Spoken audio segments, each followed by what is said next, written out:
کہ ایک شخص کے لیے جہنم کا وہ پروانہ اس کو دے دیا جائے گا اور فرشتے اس کو لے کے جہنم کی طرف جا رہے ہوں گے۔ جب قیامت ہے، ختم ہو گئی، باب عمل بند، جہنم کا پروانہ ہاتھ میں اور بندہ جا رہا ہے، اور جاتے ہوئے جہنم کی طرف فرشتے لے کے جا رہے ہیں تو مڑ کے پیچھے دیکھ رہا ہے۔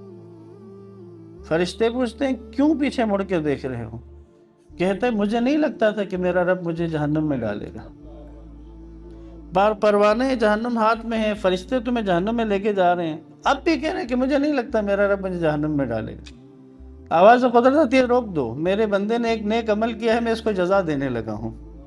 کیا عمل کیا ہے؟ اس نے مجھ سے حسن ظن رکھا ہے، اس نے مجھ سے اچھا گمان رکھا ہے، اس گمان کی جزا اس وقت بھی اس کی جزا ملے گی۔ میں اور آپ اپنی زندگیوں میں پروردگار سے بدگمان نہ ہوں، رزق کے چیپٹر میں اللہ سے بدگمان نہ ہوں، بدگمانی کی وجہ سے غلط راستے کی طرف قدم نہ بڑھائیں۔ یہ انسانی زندگی کو اتنا پرسکون کر دیتا ہے، میرے اور آپ کی زندگی کو، کہ وہ ساری پریشانیاں ختم ہو جائیں گی۔ کسی نے لکھا تھا کہ جو پرندے سارا دن دانہ چگ کے پیٹ بھرنے کے بعد جب واپس گھر جا رہے ہوتے ہیں تو وہ پروردگار کے شاکر ہوتے ہیں، اور کل کی فکر نہیں ہوتی ہے ان کو، وہ کل کے بارے میں نہیں سوچتے کہ کل پتہ نہیں ملے گا یا نہیں ملے گا۔ ان کو معلوم ہے کہ ان کے ذمہ ایک کام اللہ نے لگایا کہ تم نے گھونسلوں سے نکلنا ہے، رزق دینا اللہ کے ذمہ ہے۔ انسان کو بھی کہے کہ تم نے صرف حرکت کرنی ہے۔